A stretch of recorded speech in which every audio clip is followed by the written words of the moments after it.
We have risen from the ashes to school the masses. Hello, everyone. Welcome to another edition of the Scholars of Wrestling Show, episode 302. I'm your man behind the microphone, Scholar Jeff. Elsewhere joining us today is the current reigning and defending Scholars of Wrestling Party Champion, Scholar Tarek. Scholar Tarek, what's going on tonight, sir? A lot is going on tonight, Fool. A lot has been going on this week, and there's just so much good shit to talk about in the world of professional wrestling tonight here on the Scholars of Wrestling Show.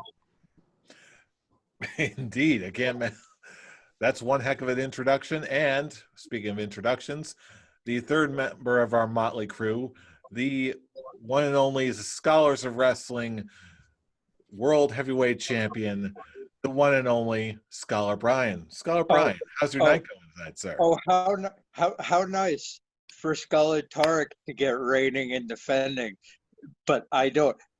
But your actual world heavyweight champion doesn't get reigning defending. It's okay.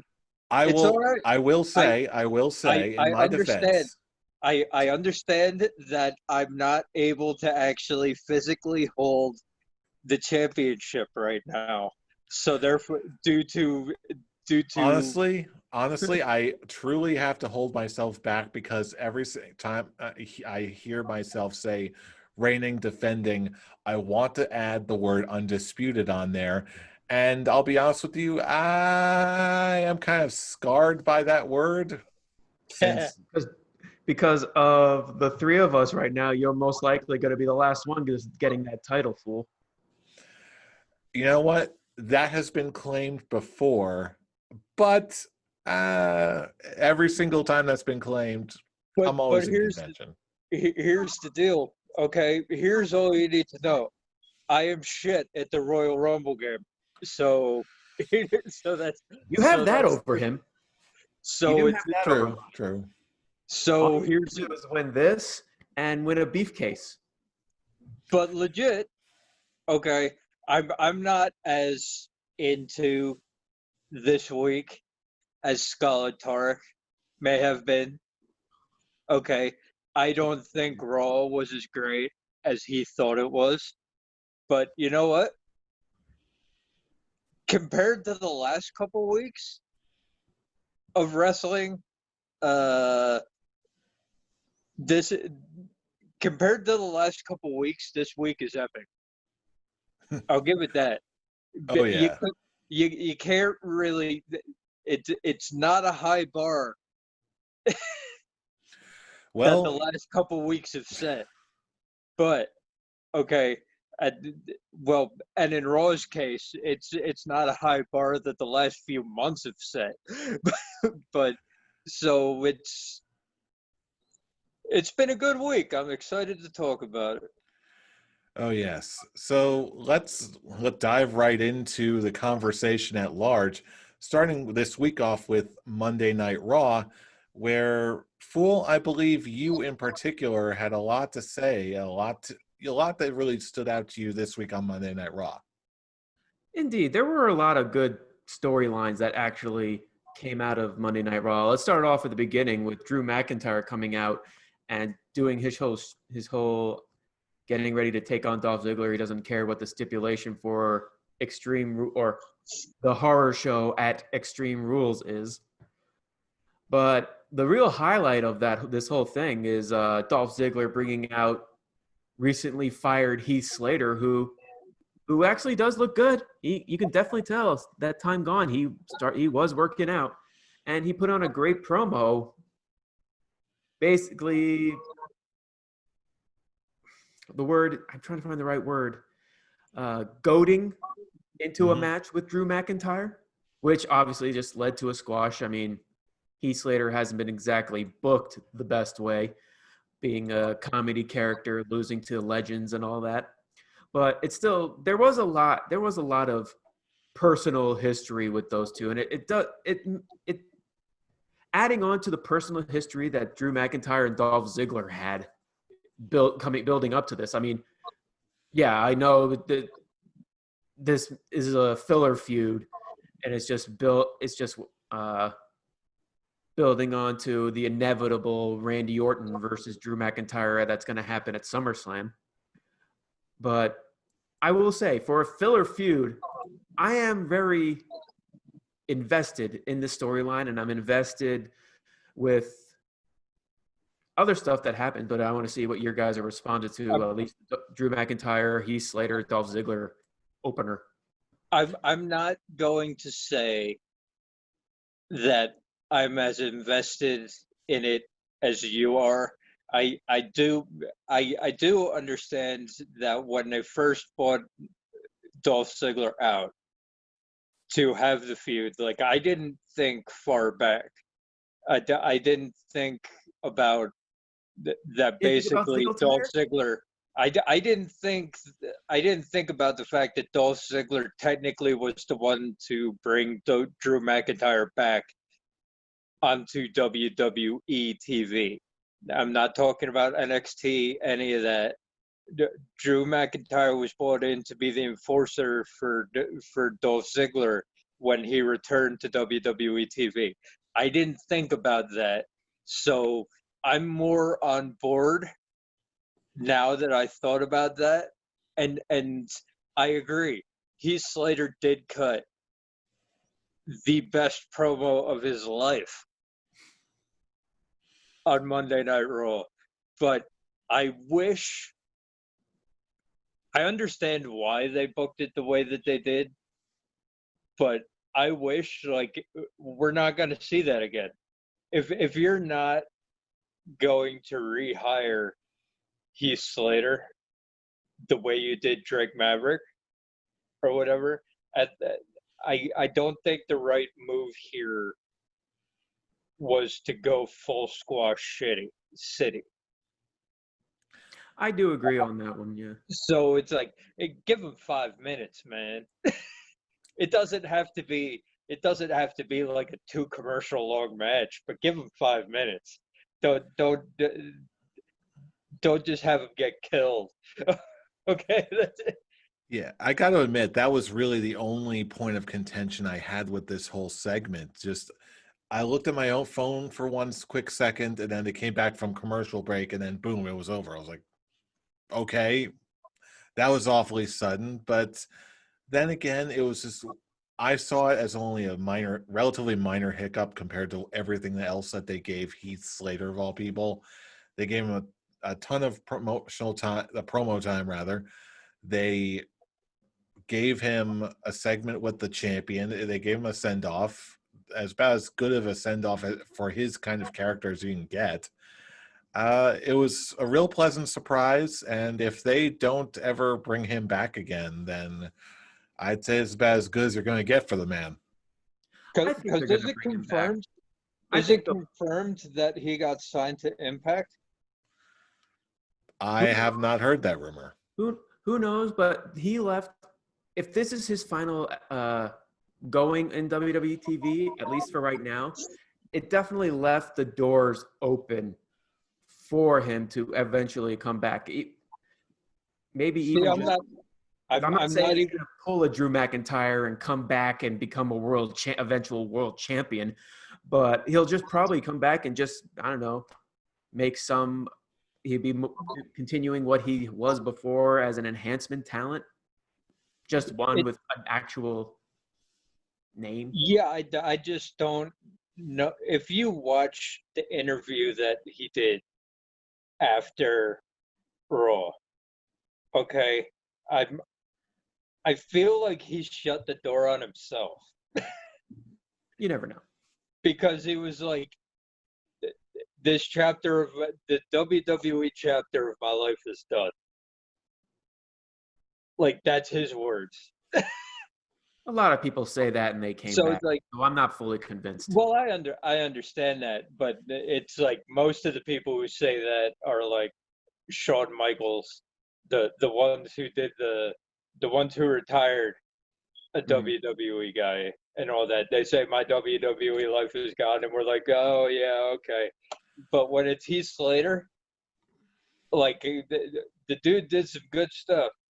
I got kids, man. That's it. I like that he added that into the promo. It's like, they know that actually is more than just a gimmick. That is the truth of my life. This is my job. I now have lost my job. Now I have my kids to look at, to worry about. And the difference when you got fired, I checked on you every day to see how you were, and I only got one call from you, and it basically is just led to Heath saying, "Give me my match that I deserve," and then slap and all that. And their match happened. Heath got quickly taken care of, and Dolph decided to be the heel, try to take out Heath Slater, and Drew made the save. They hugged it out and celebrated. It was a good proper send off for this story. I liked about 95% of this segment. I agree with Jeff. Like the only thing I would have done is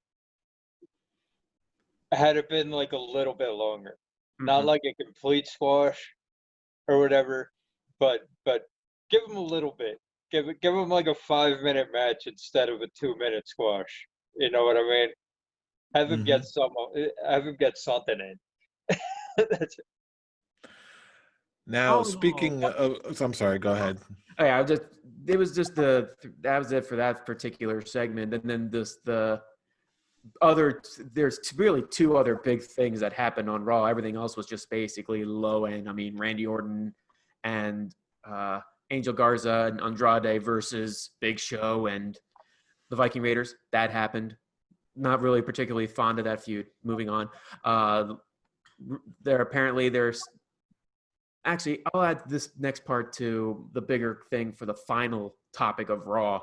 But the next one that I like to discuss is the unveiling of the new United States Championship.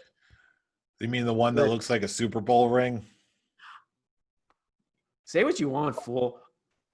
My first immediate response was, I really don't like it. And then the more I just kept looking at it and just really just letting it sink in, and also my known hatred for the previous design of the United States Championship may have added something to it. But just given some time, I actually grew to like it. And just seeing the backstage segment that MVP had with Cedric Alexander, potentially adding Cedric Alexander to his what do they call it? The Hurt Businessmen of him and Bobby Lashley, which not a great name, but I do like the pairing of Bobby Lashley and MVP, and may give Cedric Alexander a nice exposure on that one. But when it comes to the unveiling of the United States Championship, I've actually saw people editing it where the United States and the Star Spar actually are filled with blue other than just plain gold, which is a nice upgrade, but it still doesn't take away the fact that I actually really do like this new look for the United States Championship. It actually, looks less like a toy, even though the whole point of these titles is to make toys so, kids can get them. But this one actually feels like a championship worth going after.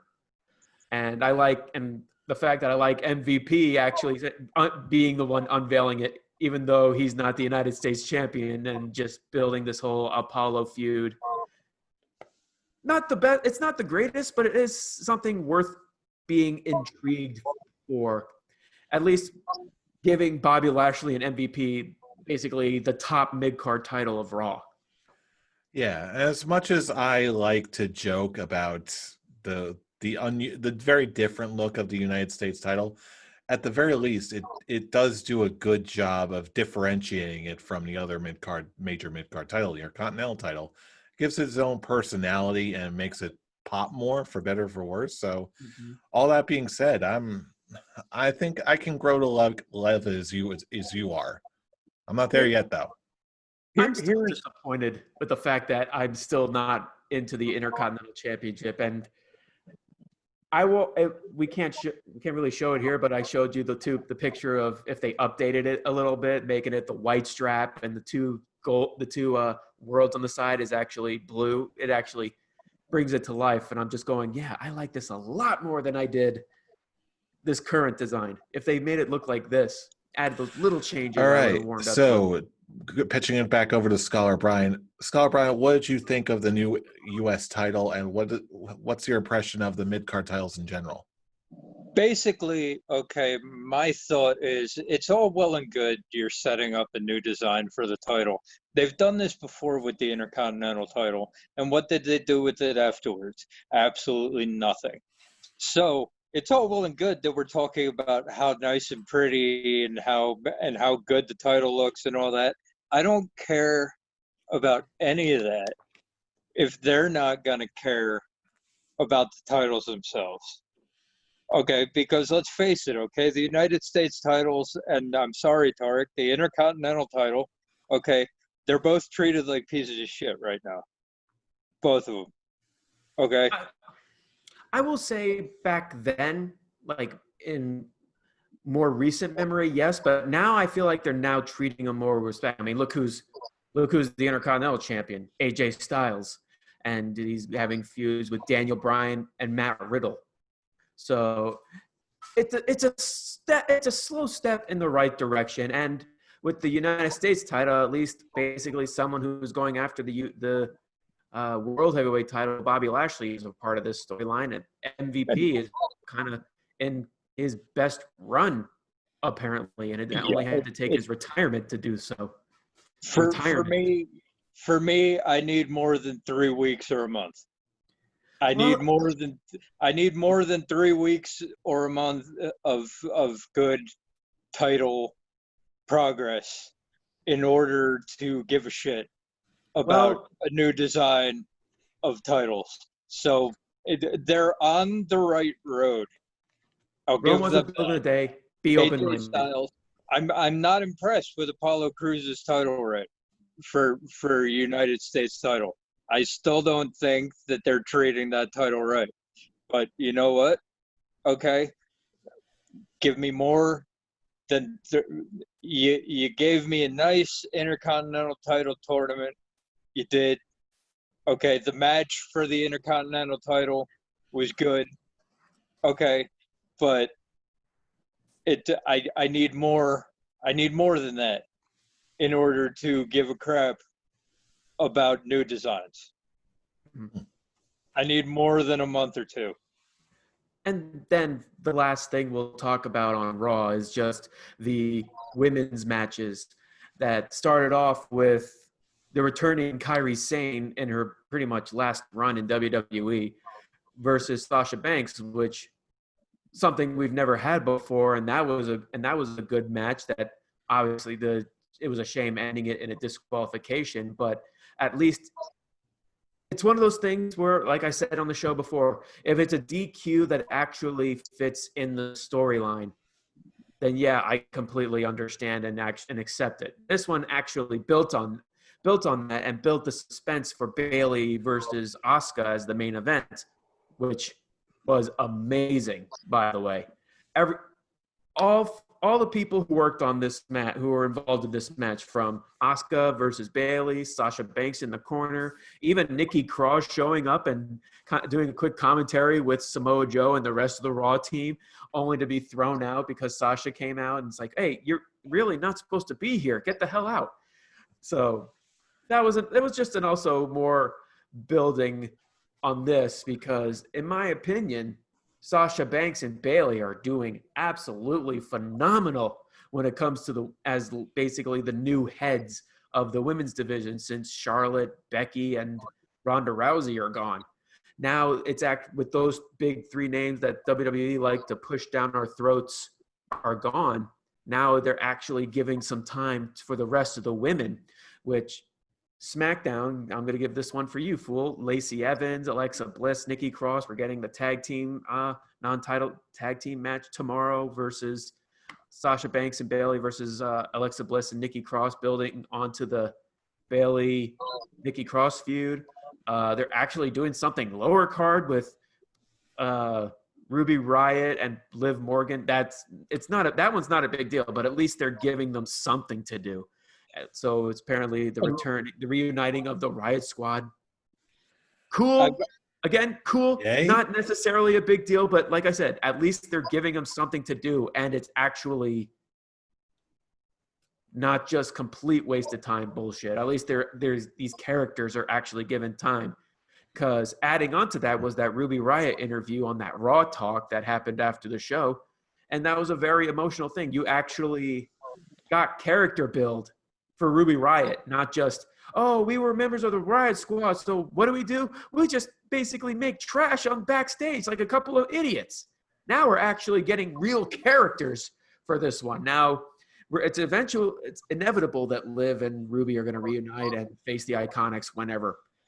Is it that big a feud? No, but at least it's now it's building on the women's tag titles for Raw, because it's something that both Raw, especially Raw, and SmackDown need, is to rebuild this women's division. And considering who is now on each show and what they're doing, and the big names of Charlotte, Becky, and Ronda are gone, they're actually in the step of the right direction. And yes, it's still relatively new, going with how you said about the mid-card titles, Brian, but it's still, again, Rome wasn't built in a day. This is a step in the right direction. And I'm not even going to say at this point that that this particular thing is new. Okay, Sasha Banks and Bayley have been carrying this entire show. Okay, Sasha Banks, Bayley, and Asuka have been carrying Raw and SmackDown, okay, since the beginning of the pandemic. Mm-hmm. Okay, and you can't tell me any different. So I'm not gonna go on that. Okay, because this isn't new.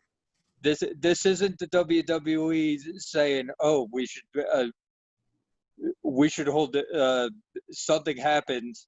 Okay, with Sami Zayn. Okay, we get rid of we don't have a champion anymore. Let's have a title tournament and pretend that we give a shit about the Intercontinental title. This is, okay, 3 women who have been carrying the show on their backs since March. Okay, finally getting their due. They're the things most. I'll say this, okay, WWE programming, okay, Sasha Banks, Bayley, Asuka are the things I look forward to most each week. That's all I need to say. That's all that needs to be said. Except for my take. I'll be honest with you, I'm not disagreeing with anything you're saying, but it's almost like a weird spin on it that I've been experiencing. When I see Sasha Banks, Bayley, Asuka on my TV, no matter what they're doing, it's like I already know that they're going to be good.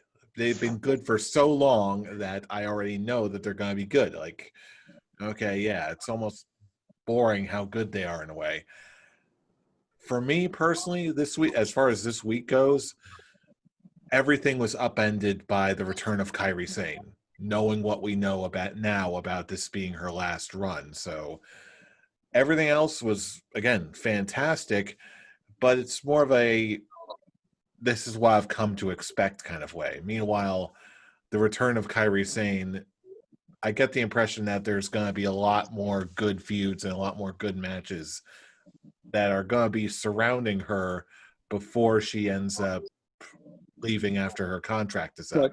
But is that confirmed? Because I'm getting differing reports on that her showing back up actually means that she's actually thinking about staying. No, I haven't heard those reports. I mean, technically, no matter how you slice it, she's still under contract. We haven't heard any sort of reports to the contrary from any reputable sources. So as far as for the time being goes, I'm going to believe those reports and saying that, she just got married recently. It does seem plausible that she at least wants to spend more time with her husband in Japan. So until that day happens, she's still under contract. She's still gonna bust her butt doing what she does best. And for the time being, especially after all the nonsense that others have on the roster have put her through, for the time being, I'm just really glad to see what Kairi Sane does now, especially since it looks like we're going to be getting a lot more focus on her going forward. Yeah, just don't put her against Nia Jax anymore, please. Man, you really shouldn't be putting Nia Jax against anybody these days. Unless someone like Ronda Rousey, where she can just like legit shoot on you if need be. Mm-hmm. But just the whole, you know, and this I'll just end it with this. There's just so much more that really can be said. Adding to what you said about Sasha Banks and Bayley, they're just so good, and it's by default. They're just so good by default. And the one difference is, yes, they've been showing up on seriously every single show. This is like their 5th consecutive show, and tomorrow will be their 6th of Raw, SmackDown, and NXT. And you don't see people complaining about that compared to when Charlotte was doing it a few months back. But again, that could just be that honestly could be its own video in discussion. I bet. So I won't really go into it now. And that was really it when it comes to Monday Night Raw. And again, they're doing so well that it actually kept my attention on when watching the show. Oh yeah, definitely. No matter how you slice it, no matter what jumped out at you, there was definitely a lot to like on this episode of Monday Night Raw. Definitely one of the stronger episodes in recent memory, in my opinion. Mm-hmm. But as far as the fan base in general was concerned, the main focus this week was on the Wednesday Night Wars, Fyter Fest, and Great American Bash, night 2 of both shows. I know how I watched. I know what my preference was and what I saw that jumped out at me. Let's kick it over to Brian first. Brian, this past Wednesday, what did you watch and what did you think of what you saw? Okay, I watched live AEW. Okay, and there was nothing about that show that I hated. There was nothing about that show that was bad. Okay, I liked basically everything that happened on that show. And after that, I watched NXT. Here's how I chose how to watch. Okay. I didn't see any spoilers of AEW beforehand. Okay. The thing is, okay, going in, as soon as Keith Lee won 2 weeks ago, let's face it, okay, you knew Keith Lee was walking out of this double champion. You knew he was going to, but it would have helped me to be so much more. I'm excited for the guy. I love the guy. Like, he's my favorite thing going in NXT right now. Okay, but it does hurt the excitement level when a dumbass from the Performance Center puts up a photo of Keith Lee with both championships. All right. Okay. Now, Really I hate to cut you off, but the inner conspiracy theorist has to bring this in with a quick scholar's quick talk. Because of what the end effect was this a legit leak by a developmental guy being a dumbass, or was this an intentional leak in an effort to basically reverse engineer the thing from the Monday Night Raw of now put butts in the seats to actually get more eyes on the Keith Lee title win? Well, here's the problem. Okay, the ratings came out today, and they didn't have the same viewership as last week. They lost viewers from last week. They still won, but they lost viewers. So you're whatever saying happened, their it didn't gambit work. didn't? So you're saying the gambit didn't work, and it actually was a legitimate leak? Here's what I'm saying. Okay, I can't tell you whether it was or it wasn't. Okay, if it was a legitimate leak for putting more eyes on your TV, it failed. Because as spoilers go, okay, a lot of people are of the mindset, oh, I already know who won. Okay, I don't need to watch. Okay, they're not like us who are like, we already know who won. I want to see it anyway. Yeah, But that was definitely me. I'm a Keith Lee fan, so I really wanted to see, okay, is this legit? Even if it is, I want to see the moment. I want to see it all. yeah, here's my deal. Okay, I love the guy. I wanted to see it happen. Okay, I just wasn't as excited about it as everybody could have been. Okay, the emotion of the moment was not there for me because of the fact I already knew beforehand that he won. Okay, for some people, like Scarlett Jeff, okay, it doesn't matter. Okay, you can go in knowing he wins and still feel the excitement of the moment. That's not me. If I go in knowing who wins, okay, and if that's a WWE move to send that out like that, that's a misstep. That's a misstep and a half. Okay, because the emotion of the moment for the majority of the audience is no longer there. Hmm. So, great match and great show. Okay, great show. Uh, the only reason, okay, I'm gonna do this right now. Get it out of the way. I liked Fyter Fest better, and there's one reason for that, and one reason for that only. There's always that one thing on a WWE brand show that you hate, okay, and you can't. Robert Stone, no, Oh, get him out of here. I totally forgot he was a thing. I'll be Get him honest out with of you. here. I was Okay, more he focused on, oh, ruined. hey, it's a Shotzi Blackheart segment, not He a Robert Stone segment. No, but he's involved, and that's all I need. Okay, he brings every segment he's in down. Okay, he ruins. He Rhea Ripley. Are you serious? that's that's what she's doing now. Okay, and it makes me actually think less of NXT. I'm sorry, it does. That's a thing you're doing now, and now that I completely understand that Robert Stone is their version of Tony Khan, are you fucking serious? Oh boy, I just put that together. I legitimately did not think of that That connection. it's one of those things. Okay, first you're gonna tell. We know you're bullshitting, but we know this is all counter programming. We know it. You're lying to your audience in interviews. You're not kidding anyone when you're saying that, oh, we announced a week beforehand that Great American Bash was going to be 2 nights when AEW announced a month ago that Fyter Fest was going to be 2 nights. Okay, you're not kidding anyone, and you're putting out this character that everybody knows is the low rent Tony Khan. Okay, and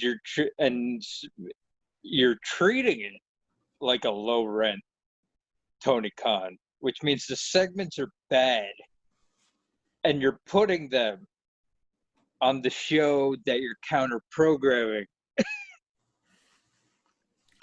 So it's like at least make it good, man.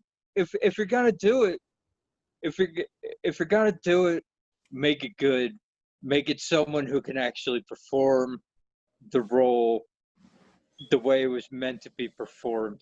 Okay, because you can have that character be like a badass character, not like a badass in the way, but have it be that businessman. type deal. But Robert Stone, the old school Robbie E or whatever from Impact, okay, he it doesn't work. It doesn't work, and and you've demoted Rhea Ripley to that storyline. What the fuck? And that's it. And it hurts. It hurts the product, which is why I can't, even with the title win. Okay, if they did leak it, okay, they shot themselves in the foot. Okay, because for me, okay, the excitement wasn't there like it would have been if they hadn't, if it hadn't been leaked, and I saw Keith Lee win not knowing that he was going to win. Okay, so therefore, and everything, I didn't hate anything on Fighter Fest Night 2. Everything was good. Okay, Jericho versus Cassidy. Dude, Cassidy can go. And the tag team title match. Dude,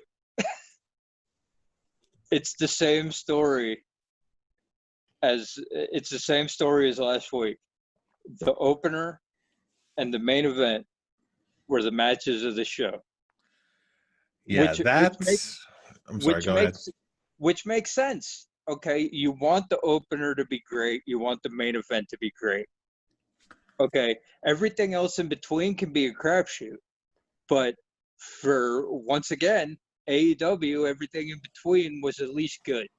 Okay, and NXT, everything in between, Candice LeRae, Maya Yim, in the great street fight. Yeah, that was actually how I ended up flipping back and forth for most of the show. I actually started off watching that incredible tag match for Fyter Fest, starting there, and then as soon as that was over and all that, I flipped back to NXT and I saw Candice LeRae and Mia Yim coldly killing each other. I was like, "Whoa, stop the presses! I'm staying here for a while."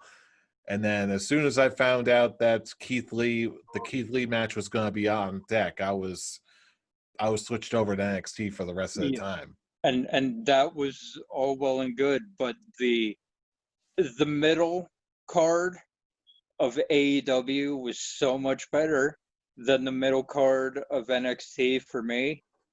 Okay, that eight-man tag match, holy shit, man. Oh yeah.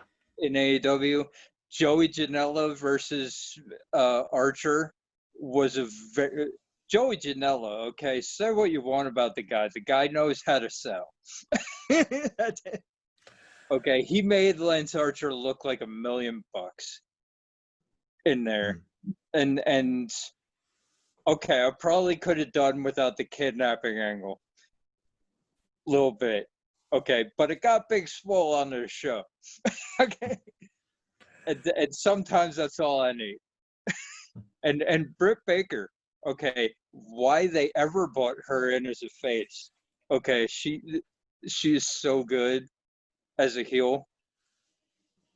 But the moral of the story is that the middle of the card of AEW was so good. You had the great tag team match. You had the great 8-man tag match, and you had the great Orange Cassidy versus Chris Jericho match. Whereas in NXT, you had the great Candice LeRae Mia Yim street fight, and you had the great Keith Lee versus Adam Cole title versus title match, which in my opinion was a great match, but was hurt by the fact that we already know who was going to win. And so the edge to me goes to Fyter Fest, which means, considering I gave Fyter Fest Night 1 the better show as well, that I think Fyter Fest was better as a whole. All right. Now, with that being said, let's kick this over to Scholar Tarek. Scholar Tarek, what did you watch Why did you watch it, and what did you think of what you saw on Wednesday night? Which one did I watch live? Neither. I didn't watch either of them live. I waited for both of them to be recorded. I started off with NXT Great American Bash. I watched the first two matches. I stopped it. I watched the first two matches of Fyter Fest, stopped it. I alternated two matches for each show because unlike some, I don't. It's not really about rate. It's not about a war for me. It's just more great wrestling, and I'm not. I will give. Since I wasn't here last week, just say right now, I actually gave Great American Bash Night 1 the winner, but it's just by a margin because I'm not taking anything away from Fyter Fest because that was awesome as well. It was just the last couple matches just dragged for me. Cody Rhodes, Jack Hager, and all that. So like it didn't take away from it. I still absolutely loved both shows. I just liked Great American Bash slightly more. For this week, I'm also going to give Fyter Fest the night. It's just I can't really choose between both shows, which one, because I was just there are nitpicks, of course, which I will get into when I discuss them. But all in all, I was just greatly invested in both shows. And I really couldn't choose because for me, when it came to the final beard rating, which I won't say now, I'll wait till later, they're both the same. So I can't really give it. So Great American Bash won night 1 for me. But for this one, it was Fyter Fest because I will go with what Brian said, that the in-between of the opening match and main event were better. But I wasn't taking anything away from Great American Bash. I mean, the one for me, the weakest match on the card was Bronson Reed versus Tony Nese. I'll be honest, Bronson Reed is kind of growing on me. Just like the whole super powerful thick boy guy. Like something likable about him. I think maybe it's the theme music. I don't know. Yeah, he is likable, and I did like it. It was just the weakest match. I'm just watching this and Tony Nese, and I'm just going, "This is the beefcake. This is the beefcake match." All I was saying the whole time is beefcake, beefcake. Oh, he just slammed him like a beefcake, and that's all I was going with. A well-built man, Tony Nese versus just a big guy of Bronson Reed. I was like, this is just complete beefcake all around, and I loved it. It wasn't the best match. Tony Nese was really carrying him, but it was really Bronson Reed's like, it was just basically to make him look good. And the kid does definitely have a future.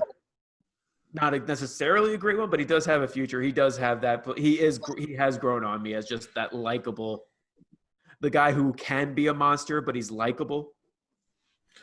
Just hopefully he won't turn face and heel crazy like the Big Show did throughout his years. He's just a big, likable, beefy beef boy. Beef cake. But yeah, I was more invested in the mid-card matches in Fyter Fest more. I love the Dark Order and Colt Cabana storyline. That 6-man tag was so much fun. The 8-man tag was just absolutely amazing. Because Canadian Destroyer onto a bunch of guys. That was one of the most amazing things I've seen in wrestling.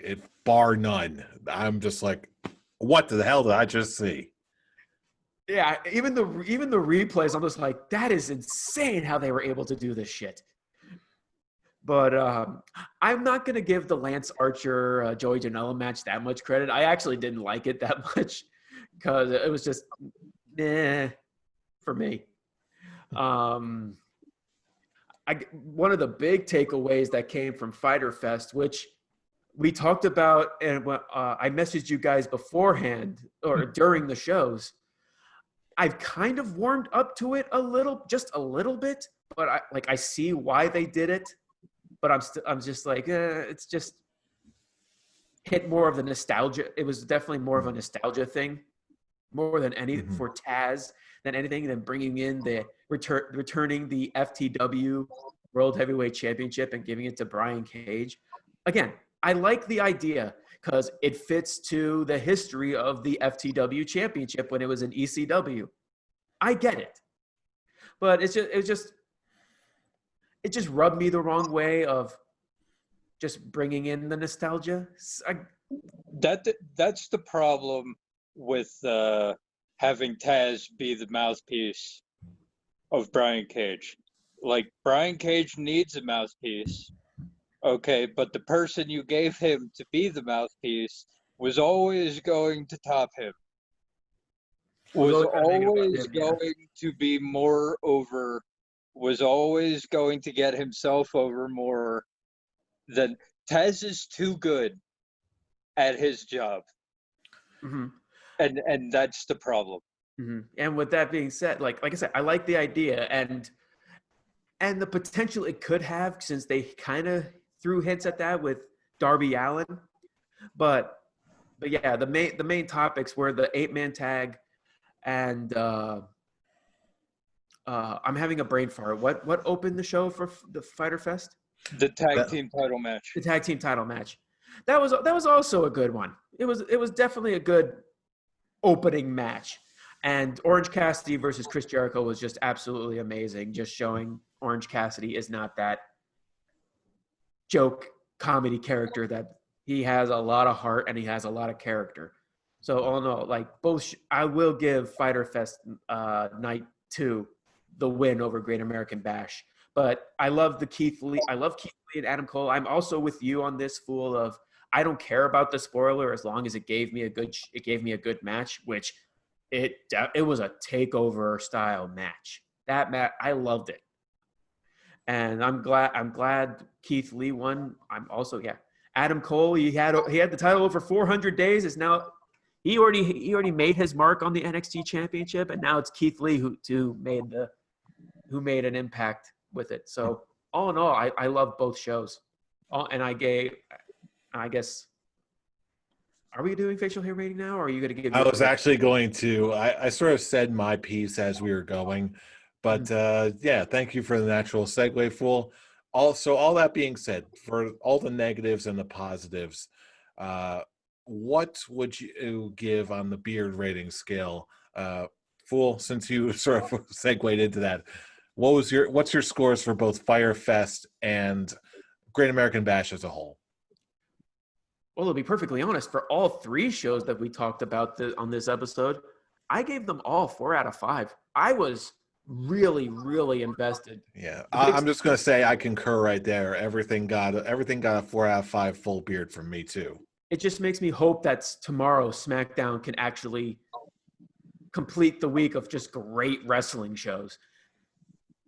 Mm-hmm. But yeah, it's got to be a process. All 3 shows 4 out of 5. They were all greatly even shows. They weren't. Each had their own strengths. Each had their own weaknesses. But all in all, I was evenly enjoyed through all 3 shows. Brian, who do you got? I'm not just going through the week. I'm going through both. I'm going through both nights. I'm putting them together and going like that. But I'm going to give Fyter Fest a high full beard because I liked everything that I saw on those shows on both nights. But there was nothing that put it over the top to go full goat face on it. So I'm gonna go high full beard.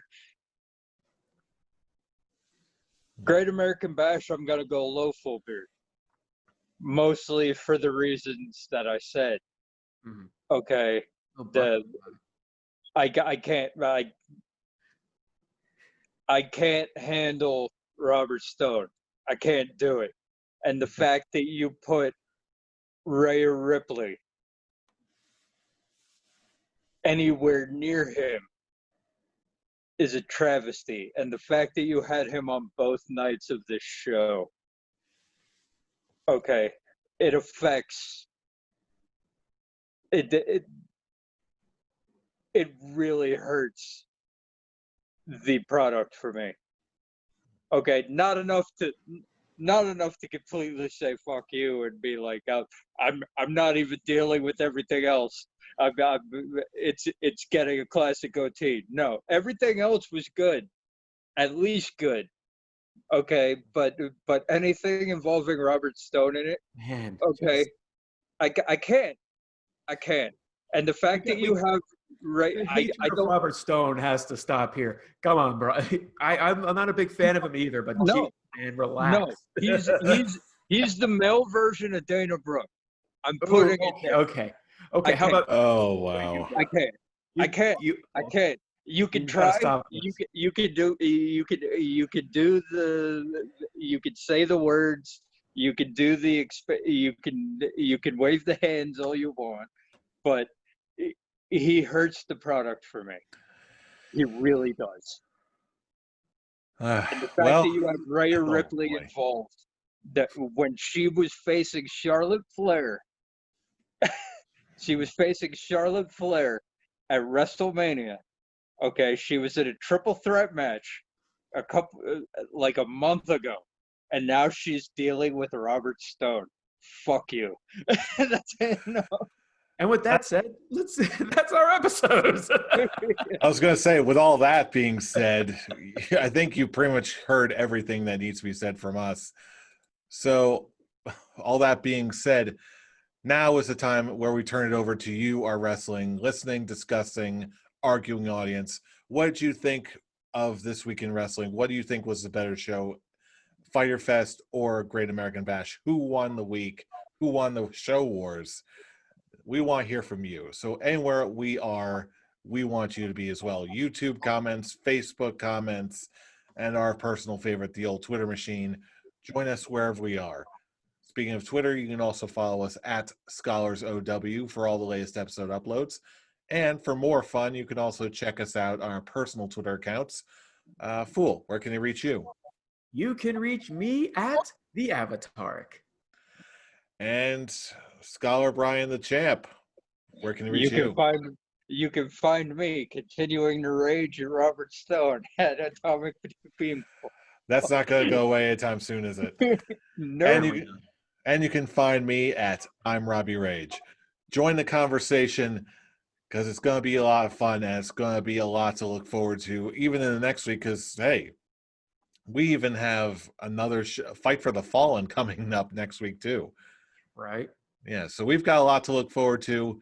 In the meantime, we're checking out for now because let's be real, you know who we are.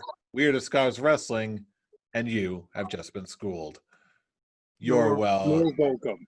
At least I get a break. At least I get a break from Dana Brooke every once in a while. Robert Stone's on TV every week.